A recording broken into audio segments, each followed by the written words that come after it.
Welcome, everyone. Welcome, welcome. We're here live. It's Sunday. In London, it's cold, so I'm having a cup of tea. Let me know where are you attending from, and let me know, can you hear me well? Can you see me well? Let's start there. Give me a yes or a thumbs up in the chat if you can hear me and if you can see me.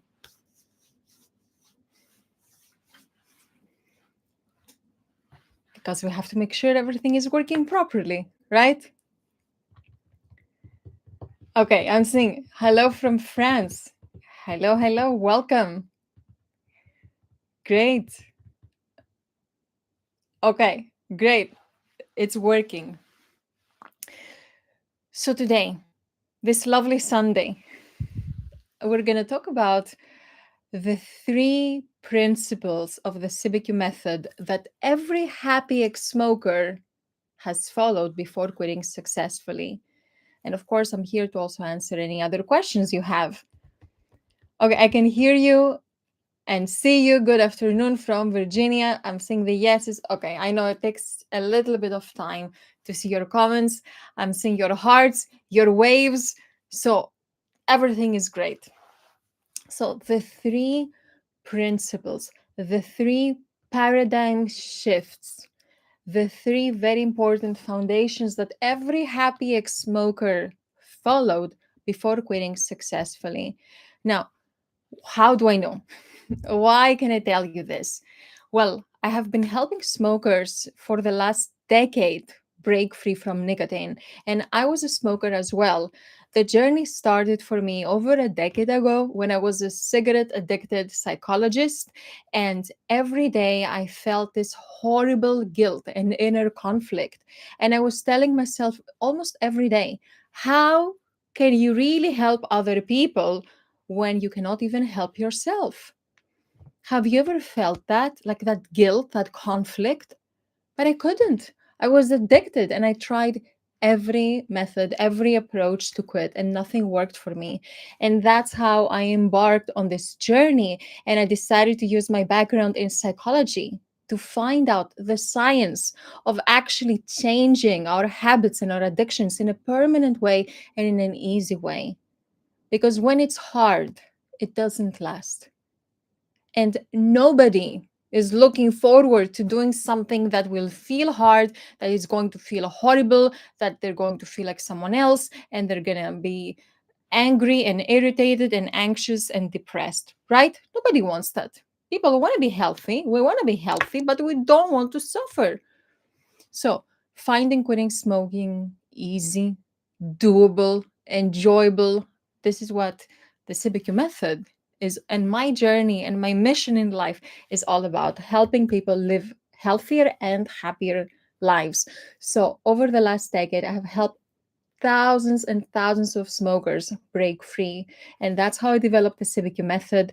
And I have found that everyone before breaking free has understood and implemented three principles, three fundamentals, very, very important. So let's go through them one by one. If you're ready, give me a 3 in the chat. Okay, I'm seeing your hearts as well. Let's do it. Number one, and you may already know this, but we cannot do anything without putting this foundation down. The first one is that smoking, vaping, nicotine is a mental addiction, not a physical one. Not a physical one. Now, to be fair, there is a physical component to the nicotine addiction. It's not 100% mental, but it is mostly mental. So nicotine as a substance, it's weak, weak. Why am I saying that? Because nicotine leaves the body in just 3 to 5 days after stopping smoking or vaping. Just 5 days. After that, the nicotine cravings, the physical cravings for nicotine are gone. The physical addiction is gone. Yes, the overall withdrawal can last longer because withdrawal is healing and our body is repairing in many ways. But the physical addiction goes away 3 to 5 days after stopping smoking. When I first learned about that, a decade ago, my first thought was, number one, why isn't this scientific fact plastered all over quit smoking campaigns by our governments? Why is nobody talking about this? This is a fact. And which is a very good question, right? How isn't this part of every piece of education, every point of contact with any smoker? That nicotine leaves the body in just 5 days. And then comes the second question. I asked myself, okay, if nicotine left alone leaves the body in 5 days tops, then what's the point of taking nicotine substitutes? Because I used to believe that nicotine gums and patches and pouches and all those things, we need them to take the edge off because we're too addicted to nicotine and we have to, you know, go slower and ease ourselves. But if nicotine left alone leaves in 5 days, why do we need to keep taking nicotine products? It's pointless. And the other question is that if nicotine leaves the body in just 5 days, then why do we relapse? 5 days, 5 weeks, 5 months after nicotine has left the body? And the answer is because what really keeps us addicted is not the physical addiction, it's our mental addiction. Nicotine as a substance, it's what starts our addiction, but it is not what sustains it. What sustains our addiction is how it is interpreted and it's connected in our brain. What we believe it offers us, the value we believe nicotine gives us. Does that make sense? Our mental addiction is how much we believe nicotine adds value to our lives, how emotionally connected we are with it, our relationship with nicotine. And of course, that relationship then forms the behavioral component of the mental addiction, the habit. So the mental addiction is the real problem, which means that the mental addiction, overcoming the mental addiction, is the solution. Because when we believe that nicotine is the problem, we believe we're too addicted, especially if we have been smoking for decades, and then we believe that we cannot function without taking nicotine substitutes. And as a result of this, what happens? We become addicted to the nicotine substitutes, physically addicted, mentally addicted, and then behaviorally addicted. And that leads us back to smoking. So we feel, and that's the biggest problem here, we feel that a substance outside of us has the most power, has power over us, instead of realizing that the problem is how we are used to thinking and behaving around this substance, and therefore have all the power within us and really start changing and break free. So, it's a mental addiction, not a physical one. Does that make sense? Now, number two, because that's the most important foundation. And the other thing I want to say about this, that's why willpower doesn't work for quitting smoking. Who here believes that you just don't have enough willpower to quit smoking? Maybe you feel like you have willpower for other aspects of your life, but when it comes to quitting smoking or vaping, you just don't have enough willpower. Okay, I'm saying yes. And you're not alone. You're not alone. We believe that we lack willpower and we wait and we hope that we're going to quit smoking one day in the future when hopefully we're going to feel stronger and have more willpower. But we are not meant to have enough willpower to quit smoking because we cannot overcome addictions with willpower, because willpower is a state of resistance. It means I want to smoke, I want to vape, and I go against my desire. So it's a state of resistance. It's horrible. Who has experienced how horrible this is? It's hard. It feels bad. And not only that, willpower will let you down when you need it the most, but it also feels bad. And like the quote says by Carl Gustav Jung, what you resist persists. What you resist persists. Because the more I resist smoking, the more I think about it. And then the more I want it. And because I feel deprived, I want more of the thing that I think I cannot have. So, yes, everyone can resist cigarettes with willpower one time, two times, one day, one week, but we cannot go through life always resisting cigarettes, always living in fear that we're going to have a strong craving and we're going to give in.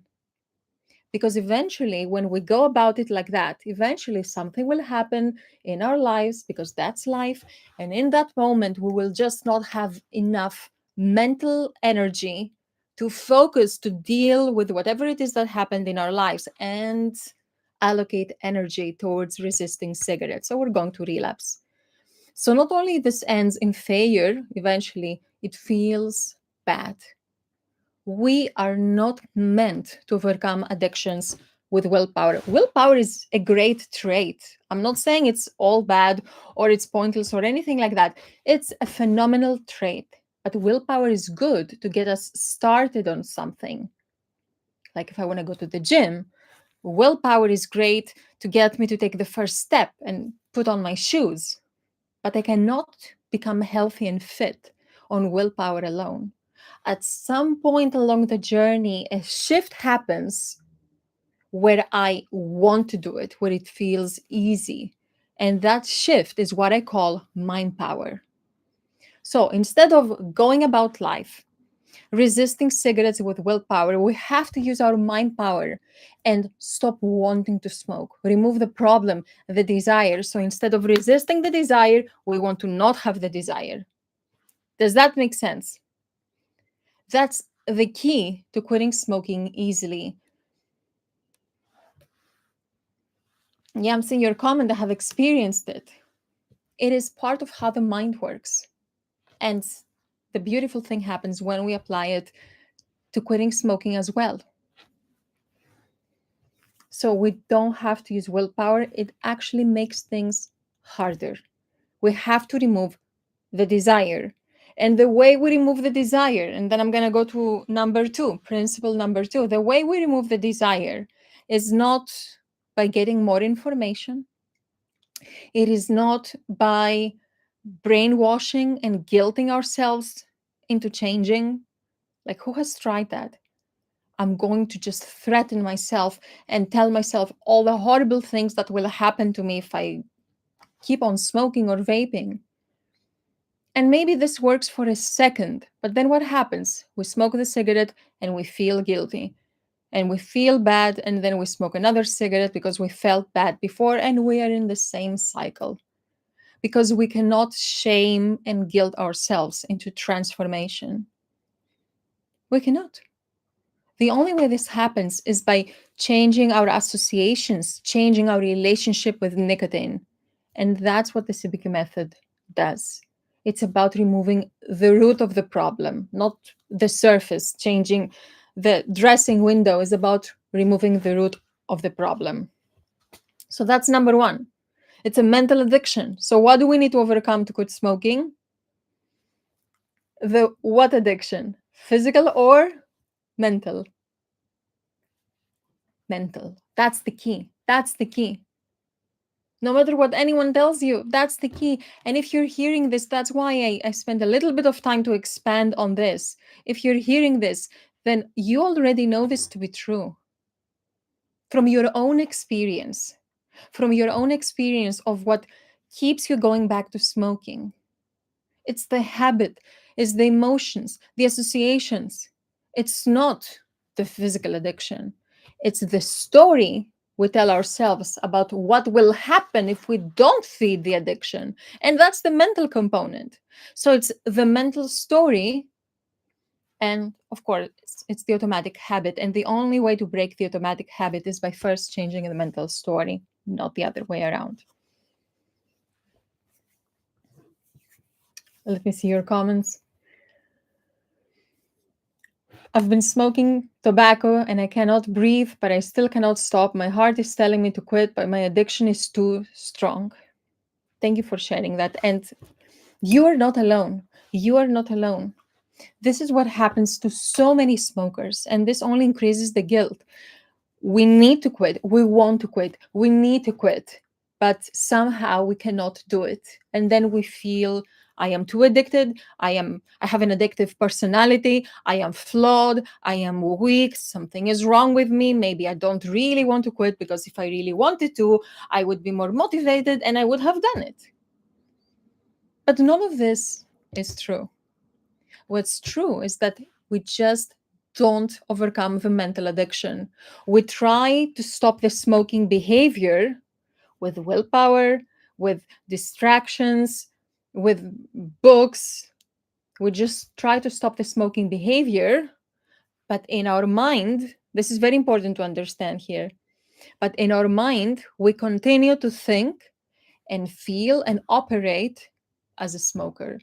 So we're running the smoker's program in our mind, but we stop the smoking behavior. And as a result of this, when our mind, how we think and what we do is not aligned, we feel like I cannot do it. I feel anxious. I'm not feeling like myself. So stopping smoking is about changing the smoker's program in your mind. It's about no longer thinking, feeling, and operate and identifying as a smoker. We cannot be happy without nicotine if we think like a smoker. We're going to feel like someone else, deprived, miserable. Everyone has experienced this. So the problem is not us, is that we have a virus, the smoker's program in our mind. It's like you have a computer, a supercomputer, like a powerful computer, your laptop, and it has a virus, a malware, and that messes up everything. It distorts reality, messes up the screen, sends wrong information. That's how a virus works, right? The same way, our mind, which is a supercomputer, has a virus, a malware program that is the smoker's program that distorts our reality with lies and that tells us that we cannot do anything without that cigarette. How is that possible? How can something with zero IQ, because that's what it has, zero IQ, cigarettes have zero IQ. How can something with zero IQ do everything for you? Help you cope with boredom, with stress, help you wake up in the morning, help you drive, help you have a conversation. How? It cannot. That's how. It just takes the credit for what we do. But because it's always present, we link our achievements and our life with that cigarette. So it takes the credit, it hogs the credit, even though it does nothing for us. Nothing for us. So if you want to learn more about how the mental addiction works, I'm running a free masterclass. You can register by going to cbqwebinar.com. I'm going to talk about the CBQ method, how the mental addiction works, how quitting smoking works, how our program works. If you're interested in joining, maybe you have seen success stories online. So if you want to take the next step and you want to learn more, go to cbqwebinar.com and register. It's an amazing, amazing masterclass made with a lot of love, a lot of care, and it's going to help you a lot. Now let's go to number 2, principle number 2. And that is, can you guess what it is? Pop quiz. I'm going to tell you, I promise. But I always like to ask, what do you think is principle number 2 as the key mind shift to quitting smoking easily? What do you think that is? Okay, I'm going to tell you. The second one is that preparation beats motivation. Now, what do I mean by that? Who here believes that I just need to be more motivated to quit smoking? Or you find yourself losing your motivation to quit smoking very easily? Who has experienced that? Let me know in the chat. Who has been having a problem with motivation and that was an obstacle to quitting smoking?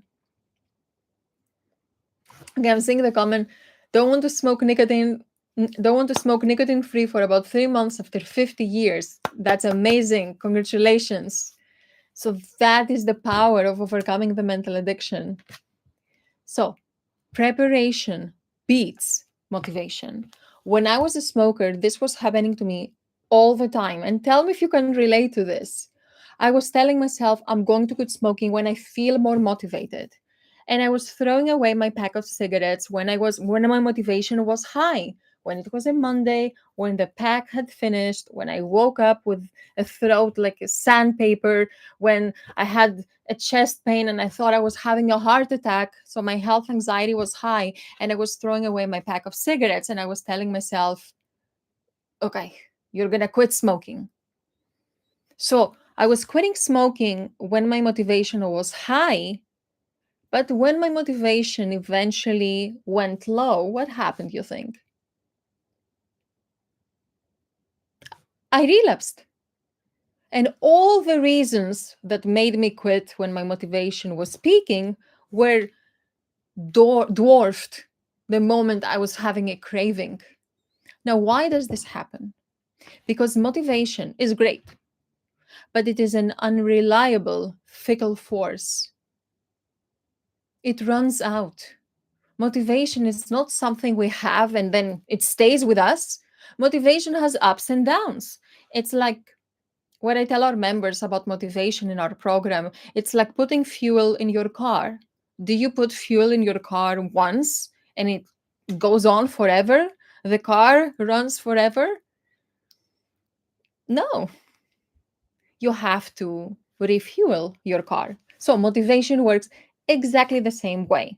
It has peaks and valleys, and we have to refuel our motivation. So motivation is fickle, it runs out. That's the type of power it is, and it's important to know that.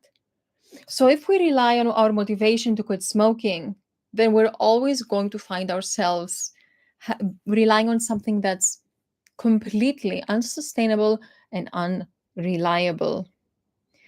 But preparation beats motivation. Here's how I explain this to our members. It's like you have the caterpillar that will transform into a butterfly. The butterfly is already within the caterpillar. But how does transformation happen? First, the caterpillar forms the cocoon. Then inside the cocoon, it transforms into a butterfly.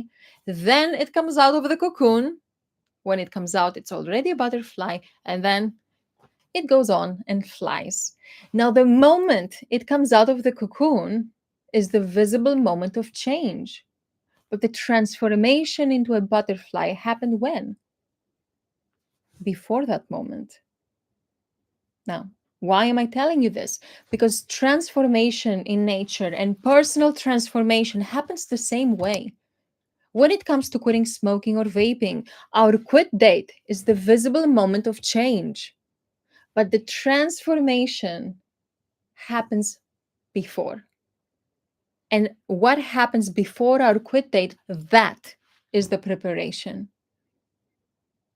Most people, the mistake they make, and I've made that mistake many times, is we quit smoking and then we just hope things work out. We hope we don't have cravings. We hope we're able to handle them. We hope we're able to cope. We hope we don't feel too much desire. We don't plan for it. We just hope. And then we fail. And we think that something is wrong with us, but nothing is wrong with us. We just didn't prepare. And it's not our fault because the way preparation is portrayed in the media, especially when it comes to quitting smoking, it is portrayed like that. Set your quit date, write down your reasons, and slap on like a nicotine patch, and that's your preparation. But that is absolute nonsense. Preparation is not little tips and hacks. Preparation is to transform, to change your relationship with the nicotine before your quit date. That's the difference that makes the difference. Instead of quitting smoking and then hoping you feel good and don't feel deprived, which relies on luck and motivation, which we already know doesn't work. Instead of doing that, you focus on preparation. So you transform, like the caterpillar transforms into a butterfly within the cocoon. The time before your quit date is your cocoon where you transform into a non smoker. You change how you think, you cut the ropes between yourself and nicotine, you change your routines, your habits, and most importantly, you change your mind. You stop seeing value in smoking. That's what it means to overcome the mental addiction. I no longer see value in smoking because when we smoke, whether we love it and hate it, whether we just hate it, we see value in smoking. Whether that value is it helps me relax, whether that value is I'm going to feel something catastrophic will happen if I don't smoke, whether that value is just a habit, something to do with my hands. That's a value we assign to that friend with zero IQ. So we have to stop seeing value in smoking. And the easy way to do that, the easy way is to do that before our quit date. That's what preparation is. That's what real preparation is. Everything else is nonsense because the quit date is not when we become a non smoker. We become a non smoker before the quit date. If we want it to be easy, of course. If we want it to be hard, we choose a date that we like. We quit smoking on Monday and then we cross our fingers and hope that it's going to work out. But it doesn't. So if you have already experienced that it doesn't work like that, that it feels bad, that we feel deprived, we turn into a monster after our quit date and we push everyone away. We feel miserable. Well, that's what needs to change. Nothing is wrong with you. You're not too addicted, but you have been approaching this the wrong way. Think about it like this. Let's say you sign up for a cooking class. Now, whether or not you like cooking, put that aside. Let's say you sign up for a cooking class and you have to make a recipe, which is chicken with pasta and garlic and lemon, whatever. And you see everyone around you making the chicken recipe. And for some reason, you cannot execute that recipe. One, the chicken is too pink, too raw, the other is burned, the ingredients are put in the wrong order. You just have the ingredients in front of you, but you cannot make the recipe. But when someone gives you a piece of paper and tells you, this is the quantities of the ingredients, this is the order of the ingredients, these are the steps of the recipe, then suddenly you can do it. And you no longer feel like you're not a good cook or something is wrong with you or you don't get it. The only problem is that you didn't have the recipe. You were trying to figure it out with trial and error. Now, the same thing applies with quitting smoking. Trying to figure it out with trial and error, it's so painful. You already know this, right? It's so painful. It hurts your confidence. You start blaming yourself. But the only problem is that you don't have the recipe. That's it. That's it. It is as simple as that. Yes, you have to execute the recipe. Yes, you have to take yourself through that journey. But nothing can happen if you don't have that recipe. And these are the 4 stages of the CBQ method. It took me 10 years to figure this out. But that's what it is. That's how any smoker can become a happy non-smoker because I believe, I wholeheartedly believe that every smoker can become a non-smoker, no matter how long you've been smoking. And I've seen it. I've seen it from our members. We've had members who have been smoking for 40, 50, 60 years. 61 years. I had an interview with one of our members, Gary. We had an Ask an X interview. I don't know if you've seen the Ask an X interviews on our YouTube channel here, but I've had a new Ask an X interview that I'm excited to share with you with our member, Gary. And he was a smoker for 61 years. And I asked him this question. I asked him, what would be your advice? What would you tell to people who have been smoking for over 50 years and feel like it's pointless to quit smoking and it's not worth it and it's too late, the damage is done, and there's just no point. Want to know what he told me? He told me this. He said, you do it so you can meet a new version of yourself, so you can meet a new person. And it's never too late in life to meet a new person that comes out of you. So the trap we create for ourselves is that, is my health going to improve? Which of course it will. Is it worth it? But we're not thinking the psychological benefits of how much this is worth it, which is getting to meet a new version of yourself. And wouldn't you agree that we can all live fuller lives when we meet new versions of ourselves, when we experience different and multiple versions of ourselves and our reality?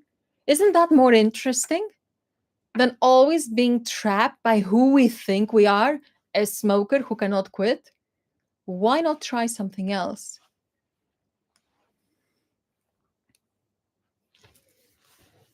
So, yes, it is worth it. And the only way to quit is to just follow the steps and prepare, not just hope, prepare.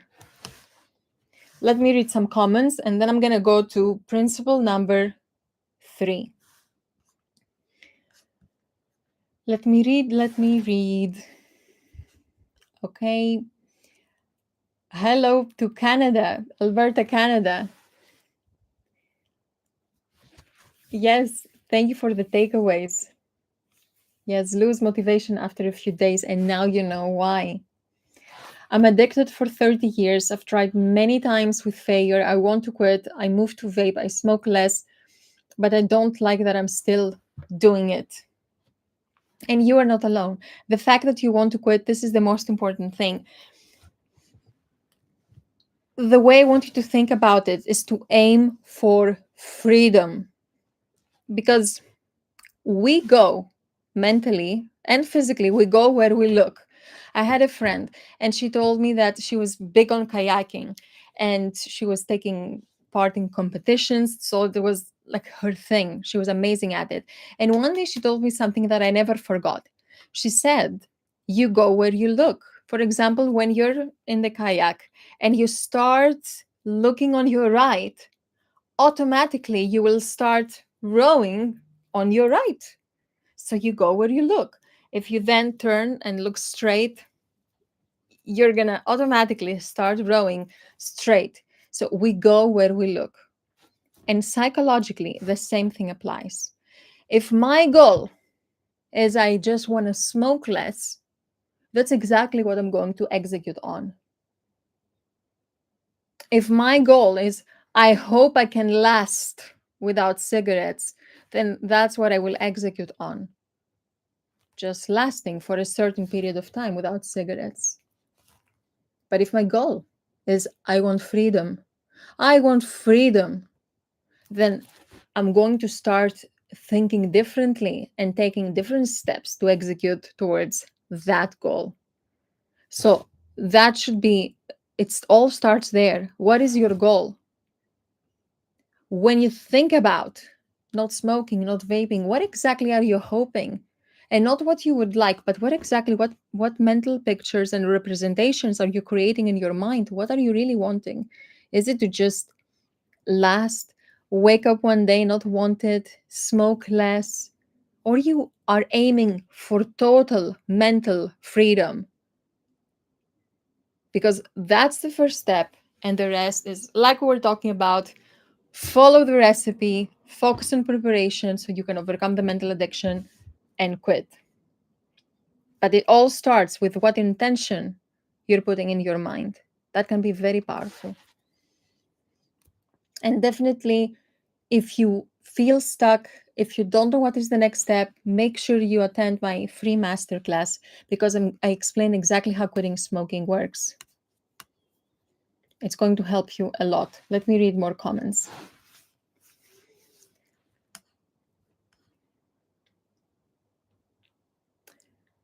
I've been free from nicotine 8 months before I relapsed last year. That have been my best 8 months of my life. I found myself a different person. I prepped myself. On 11, I'll turn 44, and that will be my gift. Great. Well done for being here, because I have something very important to share with you that will help you stay smoke free for life, especially if you have been through a relapse. You had an amazing experience, 8 months smoke free, from what I'm understanding, and you said you felt amazing. For some reason, you relapsed, and now you're preparing to quit again and make this last as a gift to yourself. My advice to you, and that's very, very important for everyone who has ever relapsed and is preparing to quit again and wants that time to be your last, I want you to really reflect on what made you relapse. Very important. And here is why. Sometimes it's not easy to look at the thing in the eyes, because it's painful and it reminds us of our shortcomings. I get it. But you have to look at it in the eyes. Why did you relapse? What caused you to relapse? And make sure you really drill down and identify the specific thought pattern that made you relapse. I know also a lot of quit smoking counselors are attending my lives and watching this. So, this is an advice for everyone who helps people. You have to drill down to the thought pattern that caused you to relapse, not the trigger.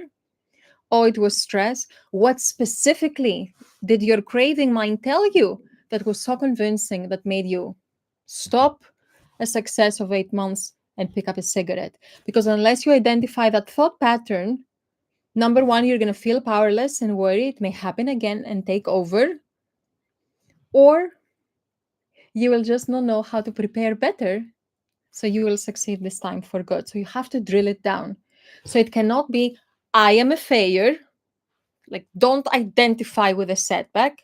There is no failure, only feedback. That's what I teach to our community. There is no failure, only feedback. So, what is the feedback from that experience?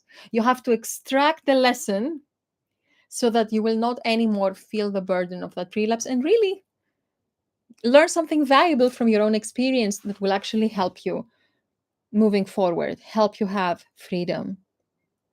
So, not I am a failure, but what is the thought pattern that was so convincing for me?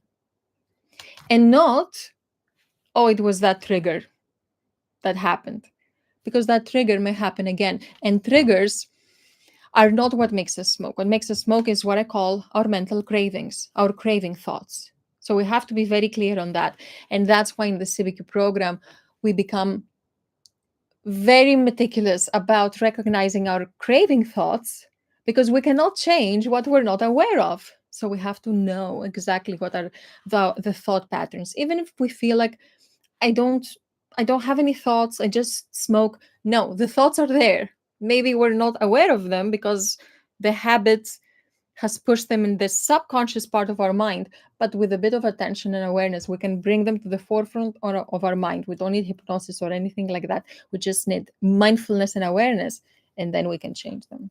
So, drill down to the thought pattern. That's going to be a game changer for you. Also, quitting nicotine, congratulations, helped me immensely with many other aspects of my life, diet, work, exercise, everything. I still desire my shot every now and then. So here's another tip for you. First of all, you had a great shift. Now, I know I'm giving you all this advice, but since you're sharing that, I feel it's my responsibility to guide you and also to guide everyone listening, because sometimes people hear that, and not just from this comment, but generally, we've all heard that from, we know someone who said, I quit smoking, but I miss it every day. And people hear that and they think, well, don't want to be I don't want to be missing it every day. And that's not necessary. That's not necessary. We can quit smoking and never miss it again. We can think about smoking and never as something we want or desire. Like, how can I talk to you about smoking all this time, but I never crave it or desire it. Many members in our community quit smoking, and for years they inspire others and they give tips in our community, but they are not triggered by that because they changed how they thought about smoking. So, when we think about smoking long after we quit, and we think like we want to smoke, we're not wanting to smoke. We're wanting to feel something that we used to feel when we used to smoke. So it's never about the cigarette, it's about the feeling that we have associated with the cigarette.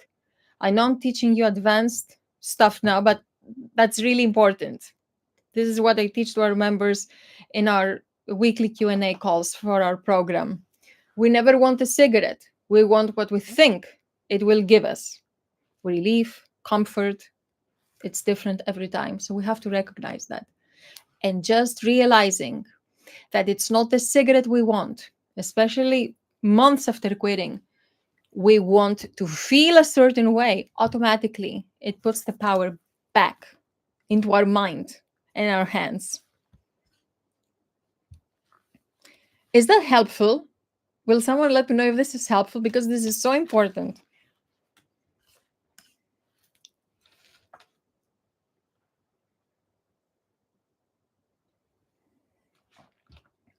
Okay, I'm seeing the hearts. Great. And I'm saying, I really want freedom, total mental freedom. Great. So your mind is in the right place. The next step is follow the 4 stages. Okay, it's helpful. Yes, great. So let me answer one more question and then go to number 3, principle number 3, our last one. Any tips for quitting pouches? So, nicotine pouches. That's a great question. Smoking, vaping, nicotine gums, nicotine patches, nicotine pouches. We all quit those the same way. I know it feels like a different addiction. It is a different flavor of the nicotine addiction, but the solution to quitting the nicotine addiction is one and the same. We have to change our relationship with the drug and break the habit. So, first, I would start you, and this is advice for everyone, start by writing down a list of how and where that addiction lives in your mind and your life. For example, write a list. What does it mean to me? Why am I using the nicotine pouches? It helps me focus.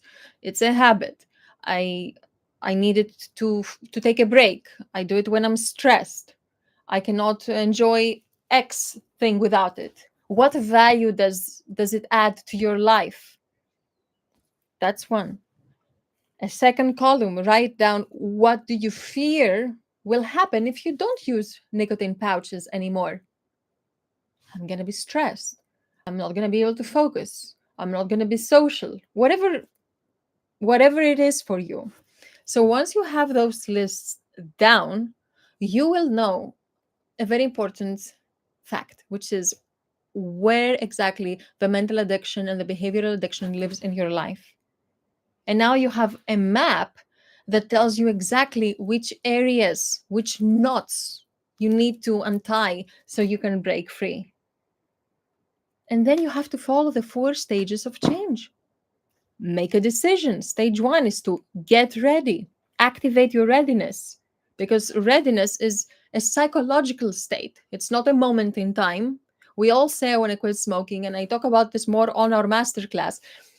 We all say, I'm going to quit smoking when I'm ready. And we think about readiness as a moment in time after our vacation, after that stressful project, after the holidays, after my birthday.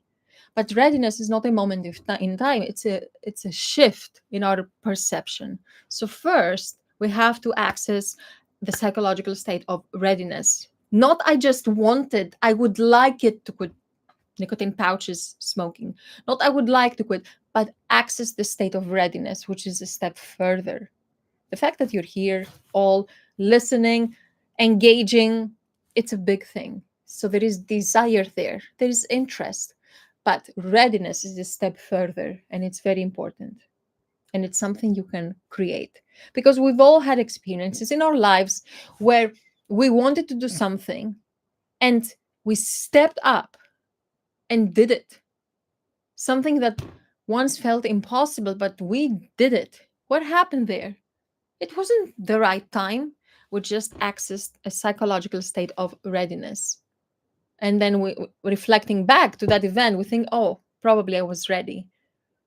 But we can replicate, we can engineer the psychological state of readiness. And that's what happens on stage 1 of the CBQ method, readiness activation. Stage 2, we have to do mental reprogramming. We all have an addicted program. All addicts, we have, as smokers, a nicotine addicts program that's like a virus that we talked about earlier and runs our mind and distorts our reality with lies and tells us, I need nicotine to relax, to cope with boredom, to focus, to feel myself, to feel normal, to go to the bathroom, a list of reasons. So we have to change that program. We have to remove that program because we cannot think like a smoker. We cannot think like a nicotine addict and somehow be happy without our drug. Cannot happen. So we have to do mental reprogramming. That's stage 2. Stage 3 is habit reversal. We have to actually break the habit. Most people try to break the habit with willpower. There was a story of a man who, I think it was a few years ago, it was a true story of a man who locked his head in a cage trying to quit smoking. So many of us, we try to break our habit with extreme measures, but unless we first change the programming inside, no behavioral change will stick. So after mental reprogramming, we have to do habit reversal. And at this stage, stage 3 of the CBQ method, we break the associations between our drug, nicotine pouches, smoking, vaping, and different areas of our lives and different areas of our psychology. So we break those associations. Then we quit, because remember what we talked about? Preparation. So stage 1, 2, 3 is preparation. Then we quit. And then is stage 4 of the CBQ method, which is nicotine-free conditioning, where we just talk about the withdrawal to have what I call a silent withdrawal and just have a smooth transition to a life without nicotine. And that's how you do it. This is how you quit the nicotine addiction. This is the process. So if you want to learn more about this, really attend my webinar. It's going to help tremendously. And if you're ready to quit smoking and you have already learned about the program and you want to join in the program, I take you through the 4 stages of the CBQ method day by day. The first 10 days, we go through the first 3 stages of the CBQ method and we prepare while smoking, while vaping, while reprogramming the mind. Then we quit and then we condition the success. But the blueprint of how quitting smoking works, because the program is the implementation, but the blueprint, I just told you what it is. It's available to everyone. It took me all my life to figure this out, but that's the blueprint of how quitting smoking works. That's the framework. So let's go to number 3, because I don't want to end this live without fulfilling my promise to you. So the third principle of quitting smoking, I'm going to start it by asking you a question. Who here, when you think about quitting smoking, you have fear? You have fear. Fear of failure, fear of success, fear of the unknown, fear of disappointment, fear of change. Who has fear? Let me know so we can see if this tip, this mind shift is for you.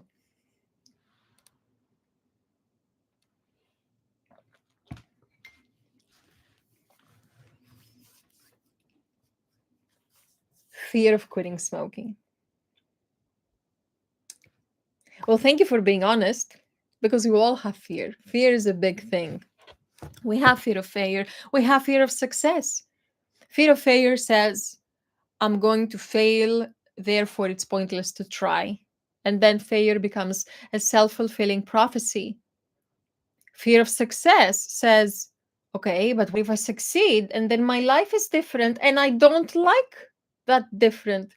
What if I have more problems as a non-smoker? What if people expect more of me? So fear of success. What if I succeed and I don't like what comes next? Fear of change, which is hardwired to us as humans to fear change, fear of the unknown. What's going to happen? We have fear. Yes, fear of failure is a big one because we're afraid. And at the CBQ method, we do a lot of research. That's how I developed the method, the concept of mind power as a way to overcome cravings instead of willpower, how to have a silent withdrawal. So we do a lot of research. And in my research, I have really studied and researched the fear of failure because it's a big obstacle. And here's how the fear of failure works. The illogical psychology of how the fear of failure works. The fear of failure tells us, I'm going to do my hardest. I'm going to try my best, invest my time, energy, and money. And in the end, I will go back to smoking and everything would have been for nothing. So I either don't try to quit or I'm waiting for that perfect moment where the stars will align that never comes. Or I do try to quit, but while having that limitation in my mind. And when I do try to quit, I don't give it my all. I half do it. I hope for it. I have to do it. And the reason I have to it, I'm not giving it my all, is because when I don't do my best, that keeps the option, the hope, the dream of success, we keep it alive. When I don't do my best, I keep the hope of success alive. Because I am afraid that if I do my best and I don't succeed, the hope of success one day will crash and then there would be no hope left. That's how the fear of failure works. We are not doing our best to protect our ego because unconsciously we can tell ourselves, okay, if I had done my best, I would have succeeded. I didn't do my best, so it's okay that I failed. That's how we protect our ego. And all we create is a self-fulfilling prophecy that leads to more failure. Does that make sense? Are you getting this?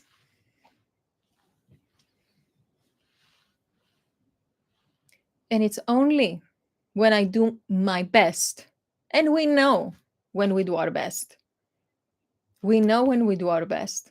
It's only when I do my best that I will succeed. There is no way, there is no way to quit smoking when I'm half doing it.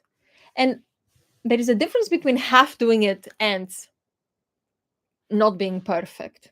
It's not the same thing. When I am not perfect, when I release some perfectionism, that's okay. That's actually helpful. But when I am, and I don't put my heart in it, that's a different story. And that's to protect my ego from the possibility of failure. But that only creates failure because that mindset protects me from failure, but it also protects me from success and freedom. So we have to do our best, give ourselves the best chance. And you know when you're giving yourself the best chance, when you go online and you hope that a hack will make you quit smoking. How can something, and I'm going to be really honest with you now. Can I be honest? Can I be a coach for a moment? How can something, an addiction that has been in your life for decades, the attention you give to overcoming this addiction is a hack you read online about orange juice and cream of tartar or nicotine-free vape or writing down a quit date or putting on a patch. Just compare, and this is an exercise to do for yourself, by yourself. Compare how much energy you're putting in maintaining your addiction, buying cigarettes, making sure you have enough, going out of your way to smoke, how much energy you're devoting to your addiction, and compare that to how much energy and passion you're devoting to quitting your addiction. And this will tell you everything you need to know about why you haven't quit yet. It's not a matter of your ability. It's really how much you're putting in this. By default, when I'm not taking my freedom as seriously as my addiction, I'm sending the message to my subconscious and myself that it means more to me to be a smoker than to be free. And that's really just for you to think about. Okay, so fear. So here's the tip about fear that every happy smoker knows and has implemented with the CBQ method in our program, that inaction increases fear, action decreases it. Inaction increases fear, action decreases it. Fear does not go away with time, it goes away with exposure.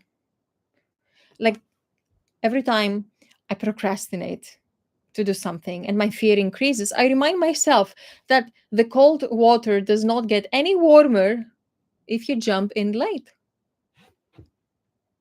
You can stand on the edge of a freezing pool, wanting to jump in, go back, come back tomorrow, be cold at the thought of jumping in the frozen pool, and feel paralyzed.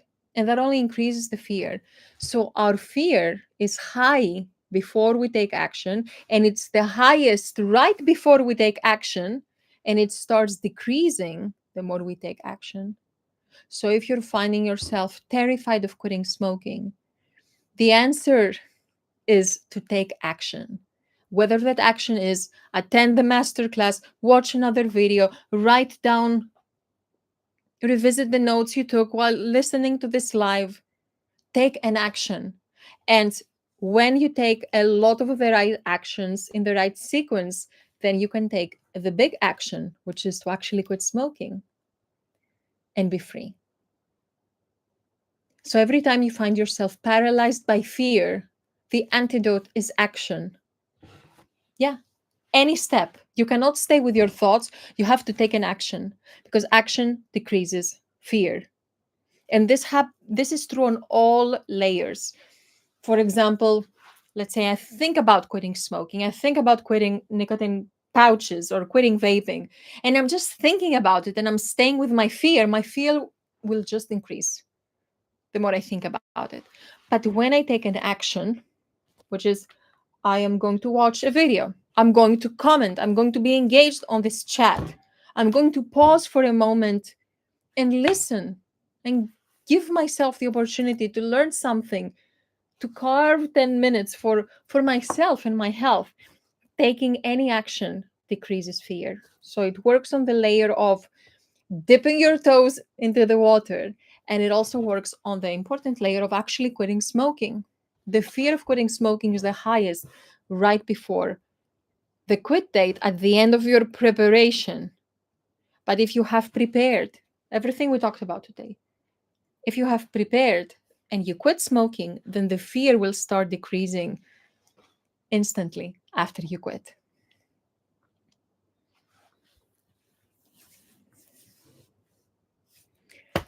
So, is this helpful?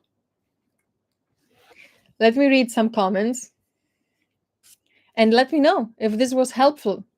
And if there are any questions you have for me that you want me to answer before we close this call, let me see.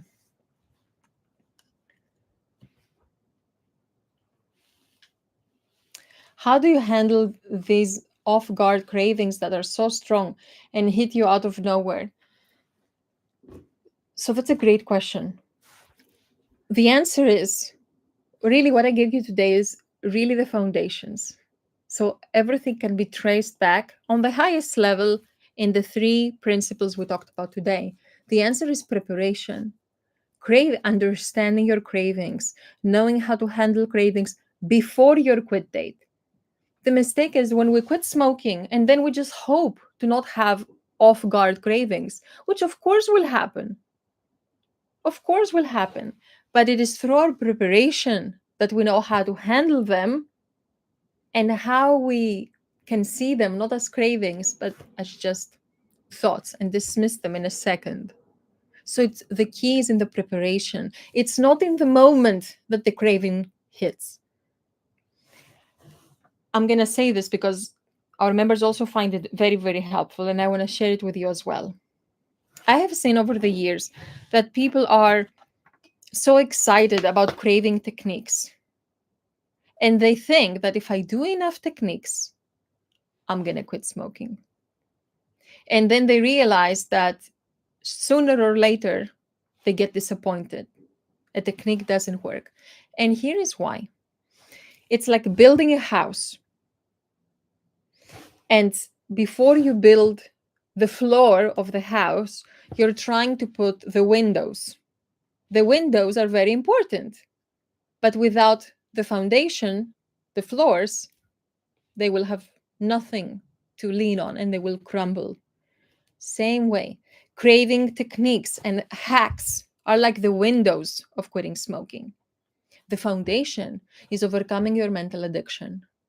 Without reprogramming your mind, all the techniques will fall down and fall short eventually because you don't have a foundation. Let me give you a practical example. Let's say I'm having a strong craving. I am stressed. The craving came out of nowhere, and I'm having a smoke or die moment. And we all had this experience. In that moment, I can do a million craving techniques. But if I still hold the belief that smoking can relax me, that smoking is actually something that can add value to my life by relaxing me, it doesn't matter what technique I do. I will not be relaxed and I will still crave. Does that make sense? So it's not about the technique or the hack that we look for. It's about really reprogramming the mind. Once we reprogram the mind, yes, the technique will be helpful on how fast it will make a passing craving go away. But it is not the answer. And that's a big trap. If I still hold the belief that I need cigarettes, that they make me feel better, then this is what creates that intense desire. So we have to remove the problem from the root.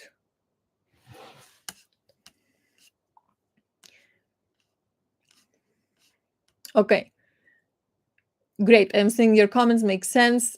Thank you. You're very welcome. I know it was a long answer, but you asked a very important question. Absolutely. Thank you. Very helpful. Thank you. Thank you. You're welcome. Let me see. I'm seeing your comment. I also do shadow work with a pen and notebook. You can research shadow work here on YouTube. All type of introspective work. And I am a fan of Jung and his concept of the shadow and shadow work. And it's good to know those things. It's good to know those things. But the most important thing is cut the ropes between our emotions, our psyche, our habits, and nicotine, whatever its form, smoking, vaping, pouches, patches. And if you want to learn more about how to quit smoking, how quitting smoking works, about the CBQ method, which is the blueprint of how quitting smoking works, go to cbqwebinar.com to register for my free masterclass. And I saw a comment the other day, and I'm also seeing your question about dopamine. I'm gonna address that. I saw a question, I think it was on our YouTube channel the other day, and someone asked, why don't you just tell us how to quit smoking? Why are you inviting us to your masterclass? And I think this is the fallacy with all the hacks and the tips that are out there that are just so wrong. Quitting smoking, we all know that to quit smoking, we have to technically stop smoking cigarettes. But so the question is not give me in a video how to do it. The question is, how do I take my mind through the process of transformation so that I will not want to smoke cigarettes, no matter what happens in my life? That's the answer. And that answer does not come in a form of tips or a hack or all these unhelpful things that are out there that I'm sure you have experienced, that I have experienced as well as a smoker. The answer is to take my mind and myself through the process of transformation so that I can be someone who does not need nicotine anymore. That's it. And that doesn't happen with a video. That's why our quit smoking program is a 12-day program that you quit smoking on day 10, because you have to take yourself through the process of transformation step by step, little by little.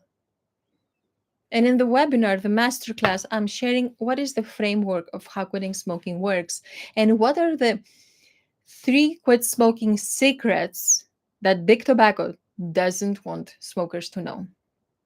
Not because they're secrets, they shouldn't be, but big tobacco doesn't want smokers to know that. And you will see on the masterclass why they don't want smokers to know that. So if you want to take the next step and learn more, the masterclass is the next step. Now, let me see the question about dopamine. What about the dopamine suddenly gone? So, as smokers, that's a great question. The dopamine is not suddenly gone because dopamine is not created inside the cigarettes. It's created inside our brain. And when we start becoming addicted to nicotine in any form, what happens is that our brain waits for nicotine to release its dopamine. As a result of this, our happiness, our ability to feel rewarded is trapped and depends on nicotine being present.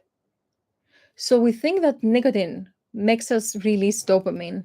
It doesn't. It keeps our dopamine hostage. That's what happens. So after quitting smoking or nicotine, we don't have a lack of dopamine. We just go through a period where our brain learns to release its dopamine naturally without relying on nicotine anymore. Thinking that the cigarette holds inside our dopamine, well, you can see how this can make it hard to quit. And it's a fallacy. But when you think about that, my ability to feel natural joy and happiness is being stolen by a cigarette, well, that's a different story. And that's a more accurate perspective. So after quitting smoking, your brain goes through a healing period where it starts releasing dopamine naturally. So you can feel happy again without relying on nicotine. Very important process. That's the first thing you need to know. The second thing you need to know is that when we smoke, we're not having a dopamine buzz. We're not having a dopamine advance. We're not releasing more dopamine when we smoke a cigarette. When we start smoking, yes, this is what happens. So that's what gets us into the addiction. But as smokers, we create tolerance to the drug, which means that when we smoke a cigarette, we don't have a dopamine release. We just smoke it to feel normal. So what used to be, I smoke to relax, becomes, I cannot relax unless I smoke. What used to be, I smoke to focus better, becomes, I cannot focus unless I smoke. So what enhanced our life in the first, let's say, 6 months of learning to smoke or vape now has become a condition to our existence. So it takes our brain about 3 months to start regulating dopamine naturally, but our brain does not have separate pathways, dopamine pathways for smoking and other activities. It has the same dopamine pathways for everything. So the way to counteract that is to make sure every day you give yourself experiences that release dopamine, that trigger dopamine release. Exercise, music. You can find many advice online. I also have videos on our YouTube channel. But the paradigm shift here is that your dopamine is not inside the nicotine. It is by quitting nicotine that you can reclaim your mental health. Okay, that's it, everyone. Any final questions? And you can always subscribe to this channel so you can be notified next time I have a live like this. I hope you had fun. I hope you benefited. You can learn more at cibicuwebinar.com if you want to attend my free masterclass. I'd love to see you there. When you're there, let me know. I was at your live, and that's what brought me here. And I wish you all success. Now you have a better idea of how to make it happen. I hope you had fun, and I look forward to seeing you again very, very soon. Bye bye.